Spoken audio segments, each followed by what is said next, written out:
เมื่อปีก่อนปีซืนนั้นแกตายเมื่อปีที่แล้วปีซืนนั้นเดือนพฤศจิกาทอดกฐินแกขับรถมากับภรรยามาร่วมทอดกฐินที่วัดซึ่ง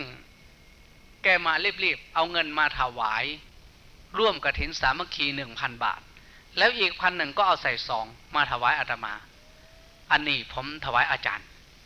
อาตมาก็บอกว่าเอามาถวายข่อยเห็นหยังเจ้าคือว่าเอาไปถวายกฐินสร้างศาลาน้ำเพิ่นบ่มันสิได้หลายได้บุญหลายอาจารย์สิบ่ไข้บ่หนาวเป็นจักเทื่อบ่เราว่าเอาเงินผมนี่ไปป่วยผมได้บุญแน่ผมสิเฝ้ากลับผมบ่สบายปากผมเบี้ยวก็ปากเบี้ยวจริงๆแต่ก่อนแกปากดีๆอาตมาก็เลยบอกว่าก่อนสิปากเบี้ยวนี่มันต้องมีเหตุมีปัจจัยแล้วเจ้าสิต้องรู้ว่าฟากปากเบี้ยวไปนี่ยังมีอีกคือตายเมื่อปากเบี้ยวล่วงการมานานปีจะมอบเวรหน้าที่แห่งความตายจังหน่อยมันขี้ข้านเบี้ยวมันสิเลยไปตายแล้วก็หัวแห่ๆแม่นอยู่ผมอาจสิตายก็ได้เมื่อปีใหม่มาเนี่ยผมฝันว่าเขามาเอาผมตั้งแต่ปีใหม่มาเอาไปเป็นหัวหน้าบวชชีพราหมณ์อยู่สวรรค์สันจาตุมมหาราชผมขอไว้ปีหนึ่งขอให้จัดการมุ่นมั่งสังกัญญากับลูกกับเต่าก่อนห่วยอยู่ทั้งสวรรค์สันจาตุมมหาราชก็อึดเทวดาดีพี่น้องทั้งหลายอยากเข้าใจว่าสวรรค์ชั้นจาตุมมหาราชนั้นจะอยู่ไกลนะอยู่น้ำเฮาเนี่ยอยู่ซ่อนๆกันกับเฮาเนี่ยลุกขะเทวาภูมะเทวาอยู่น้ำกีดินน้ำต้นไม้เทวดาเหล่านี้จัดอยู่ในกลุ่มของจาตุมหาราชแล้วจาตุมหาราชเนี่ยมีทั้งเทวดาชั่วเทวดาดีนอกศาสนาพุทธพวกศาสนาคริสต์ศาสนาอิสลามฮินดูซิกฟอร์แตสโลอัสเตอร์ศาสนาต่างๆก็สามารถเป็นเทวดาในสวรรค์ชั้นนี้ได้เพราะความดีไม่ใช่ว่าจะจำกัดไว้เฉพาะในศาสนาพุทธเท่านั้นอย่างพวกศาสนาคริสต์ที่นิมนต์อาตมาไปแสดงธรรมเขาฟังธรรมบางคนเข้าใจอาตมากลับไปถึงวัดส่งธนานัตไปทำบุญ 15,000 บาทซื้อที่ดินก็ยังมีทำไมเขาจะไปสวรรค์ไม่ได้ทีนี้ในสวรรค์ชั้นจาตุมหาราชเนี่ยถ้าเขามาบวชซี่บวชพราหมณ์กลับมาบวชนำมาฟังเทศฟังธรรมนำเฮาแต่เฮาหักว่ามีตาเห็นเขาเจ้าสวรรค์ชั้นจาตุมนี่กินเหล้ากินยาหันเทวดาสัวคนโบราณพระยาสาธุเด้อเท่าขี้เหล้าลังคนผู้ขาตายไปก็ให้ได้เกิดเป็นเทวดาอยู่สวรรค์ชั้นจาตุมตีกองกินเหล้าเพิ่นว่ามันแม่นความเขาเจ้าอีหลีเพราะเทวดาสัวก็มีเทวดาดีก็ได้อยู่สวรรค์ชั้นอยู่น้ำเฮานี่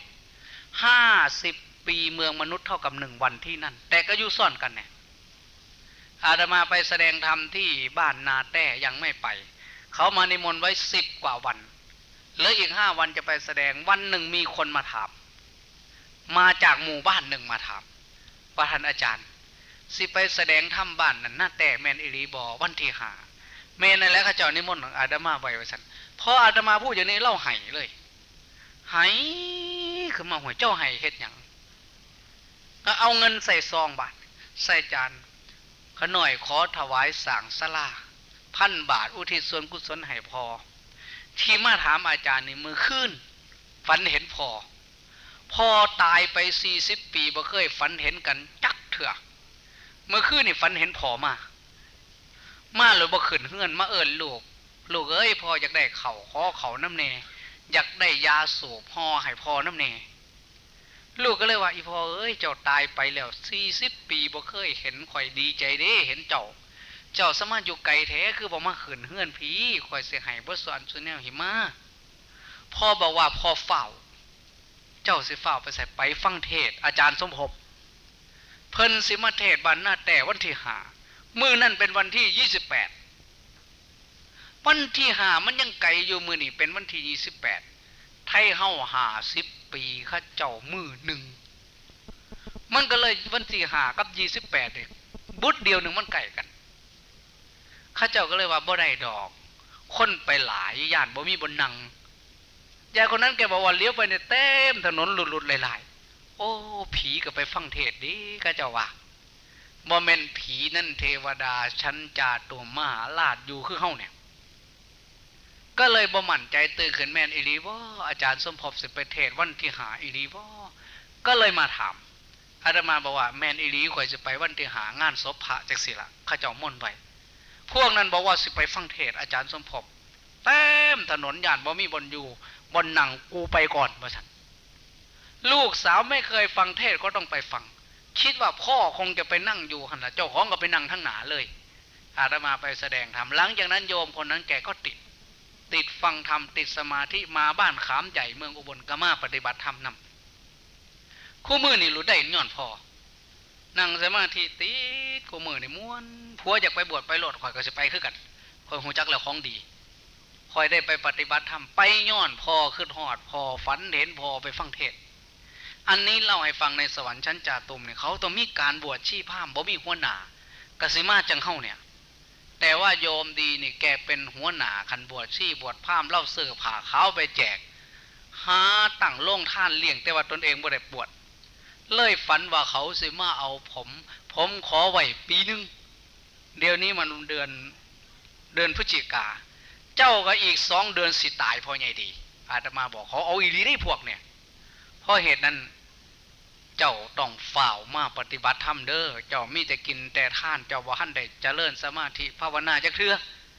ทอดกฐินร้อยกองยังบ่มาทอนั่งสมาธิบูชาพระพุทธเจ้าเฮ็ดใจให้สงบสบายเทื่อนึงที่นี่ตาดีนี่บอกผมสิมาแต่ว่าผมสิไปปัวปากซะก่อน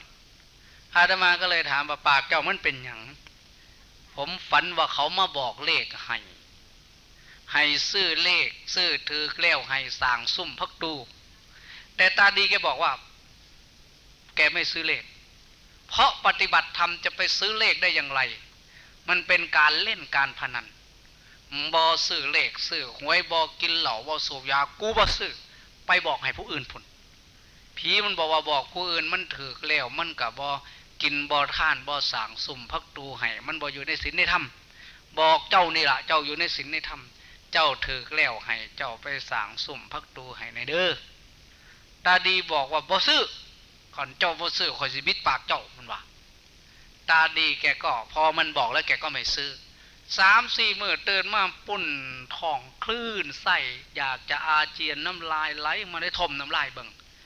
ทมน้ำลายออกปิ้วออกข้างไปบ่ถือป่องปากเบี้ยวอีหลีบาดนี่ผีบิดปากอีหลีบ่ซื้อเลขเล่าให้อาตมาฟังอาตมาบอกว่าเมื่อหลดเจ้าบ่ต้องไปปัวเด้อไปซื้อเลขซะ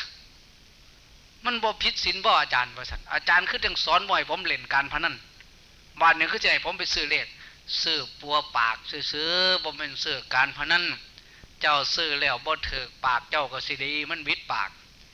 คันมันถูกเจ้าก็เฮ็ดสุ่มประตูให้เขาตาดีแกไปซื้อปรากฏว่าถูกหวยได้เงิน 700,000 บาทปากก็เศร้าเบี้ยวพร้อมพ่อปากเศร้าเบี้ยวก็เลยสั่งซุ่มพักโต